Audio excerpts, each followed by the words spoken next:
Hi and welcome to Module 4.1 of Digital Signal Processing.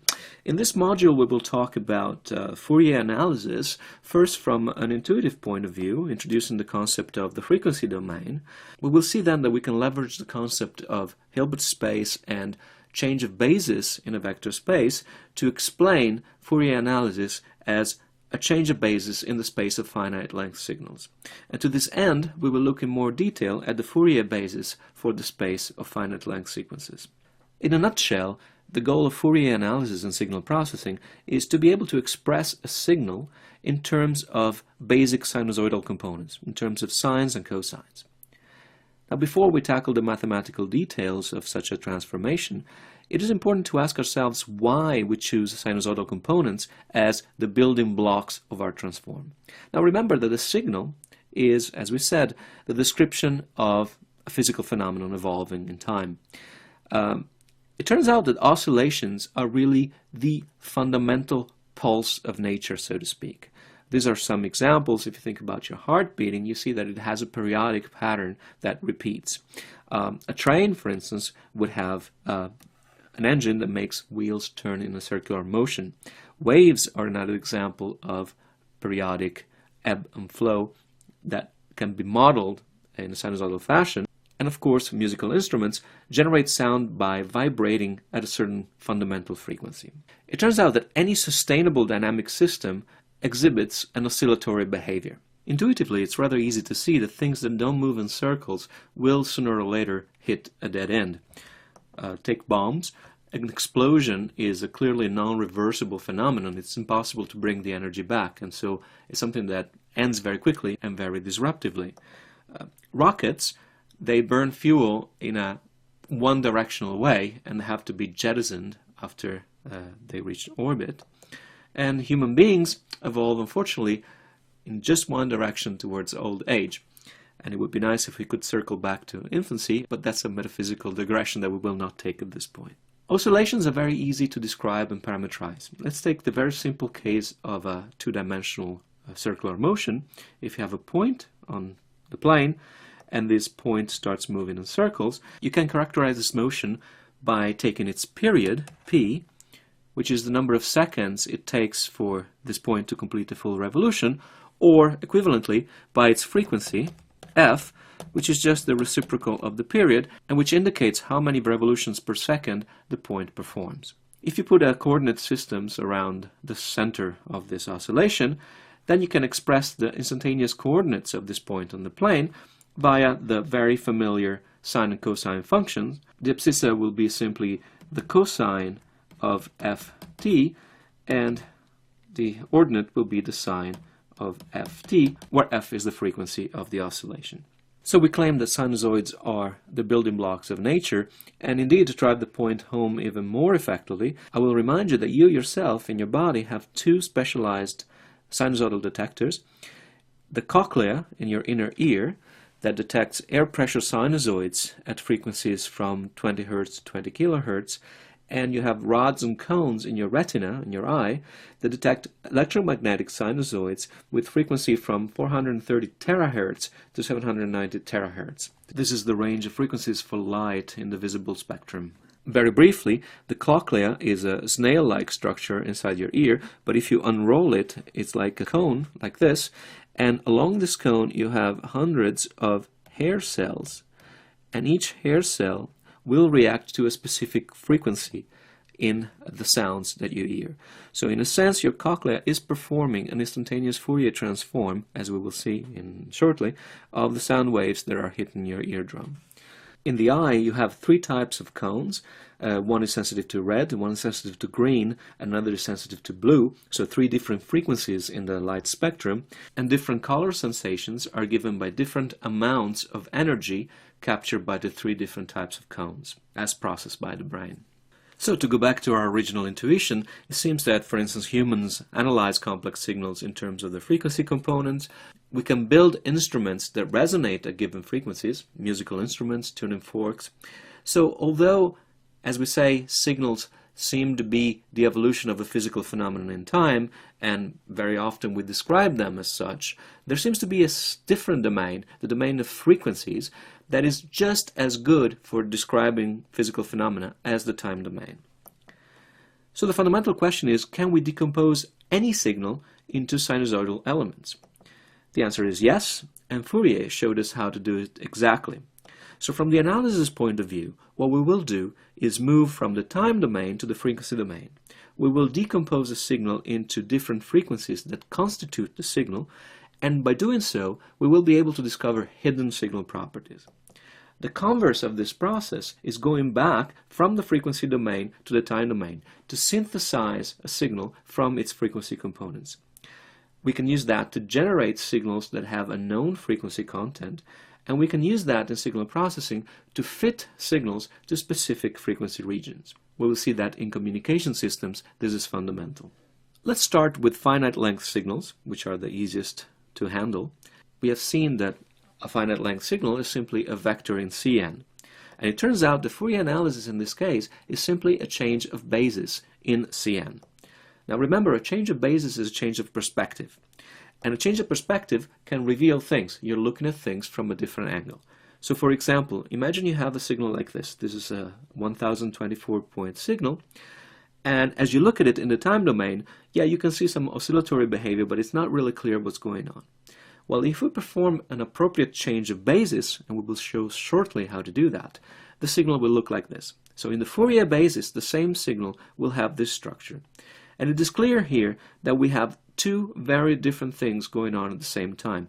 We have two spikes, and we will see very shortly what these spikes mean, and then we have something that looks like noise in the bottom. Well, Fourier analysis allows us to separate these two elements that in the time domain were undistinguishable. So here is the Fourier basis for Cn. Remember, Cn has dimensionality n, so we will need n different vectors, each one of which will have length n. So k will be the index that indicates a different vector, and k will go from 0 to big N minus 1. And then we will use small n to indicate the index of the element within each vector, and small n will also range from 0 to big N minus 1. The n signals will have this form. So remember, k is the index of the signal, and small n is the index of the element within each signal, and each element is simply e to the j 2 pi over big N nk.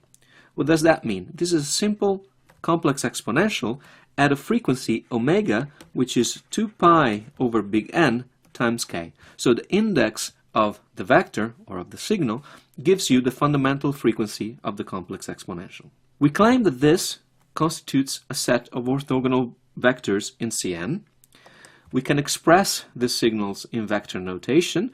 So remember our convention, we use bold-faced letter to indicate vectors. A superscript in parentheses will give you the index of a vector when the vector comes from a set. In this case, it comes from a set of big N vectors.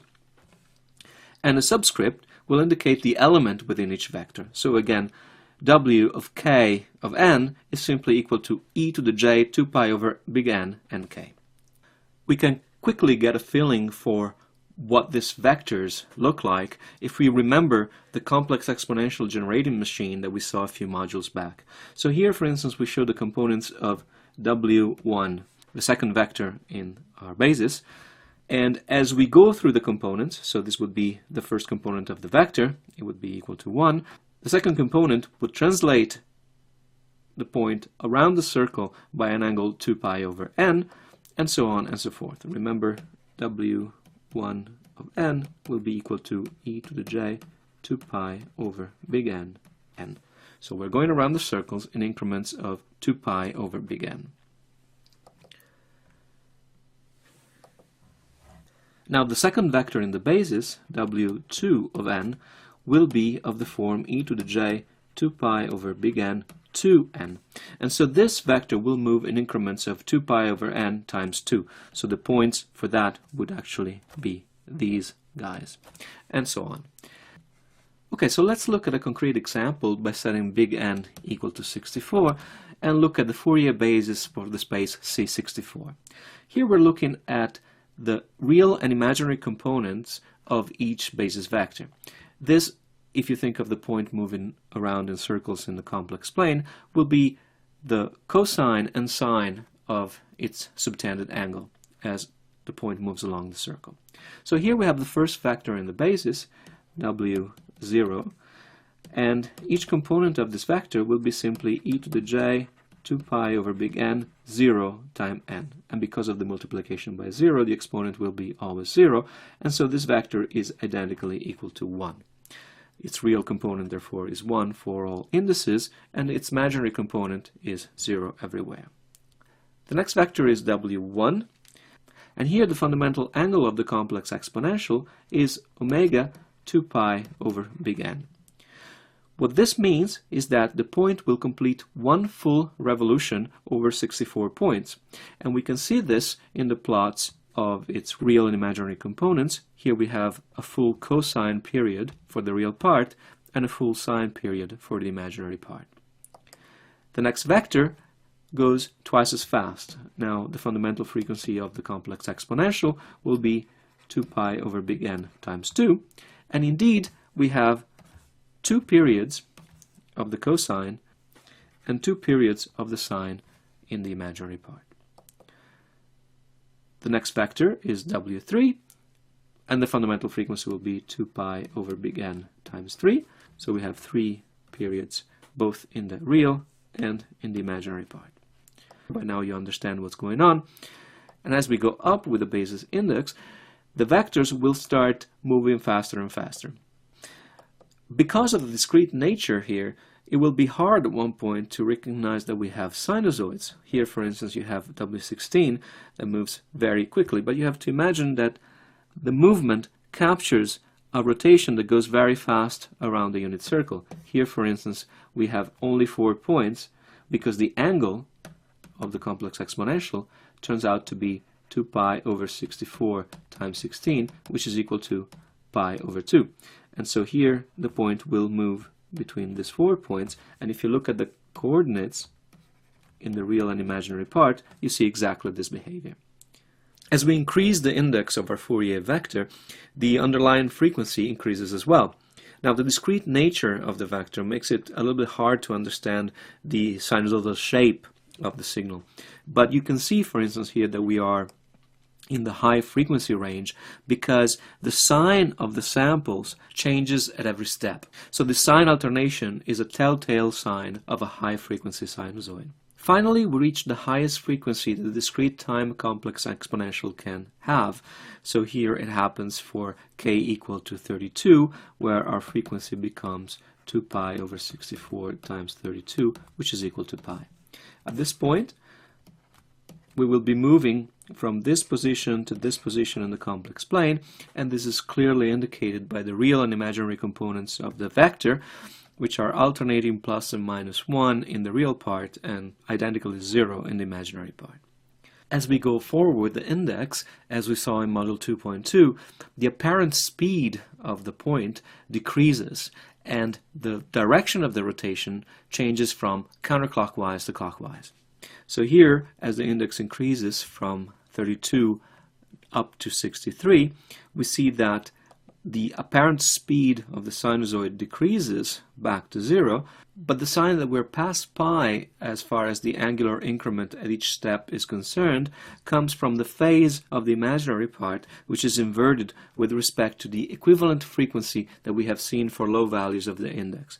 So here, for instance, if you compare this basis vector to w of 2, you would see that the real part is the same, but the imaginary part has a sign inversion. In w of 2, it would be like this. Same goes for w63. Real part is equal to w of 1, but imaginary part has a sign inversion. Okay, so this is all nice and fine. We just showed a very beautiful family of sinusoidal vectors, but in order for these vectors to be a basis of Cn, we have to prove that they are orthogonal to each other. Orthogonality requires that the inner product between any two vectors of the family is 0. So we write out the inner product between w of k and w of h. We write out explicitly the inner product by considering each component of the first vector conjugate the component and multiply it by the corresponding component of the second vector, and we obtain a sum for n, small n goes from 0 to big N minus 1, of e to the j 2 pi over big N h minus k times n. So how do we solve this formula? Well, there are two cases. First of all, let's assume h is equal to k. So we're actually taking the inner product of a vector with itself. At this point, all these elements in the sum will be equal to 1, and so the sum will converge to n. In case h is not equal to k, then this is a sum of the form small n that goes from 0 to big N minus 1, a to the n. And we know that this is equal to 1 minus a to the big N, 1 minus a. So we plug the complex exponential into this formula and we obtain this ratio. But now, this guy here on top is e to the j 2 pi times h minus k. This guy is an integer, and therefore this is e to the j times an integer multiple of 2 pi. So what that means is that no matter what the value of h minus k is, we're in this point here on the complex plane. And so 1 minus 1 will be 0, and this will be 0 for all h not equal to k. So the vectors are orthogonal, and therefore they form a basis for Cn. Now note that the vectors are not orthonormal, because w of h times w of h is equal to n, as we've shown before. The normalization factor will be 1 over square root of n, but you will see later that we usually keep this normalization factor explicit rather than implicit for computational reasons.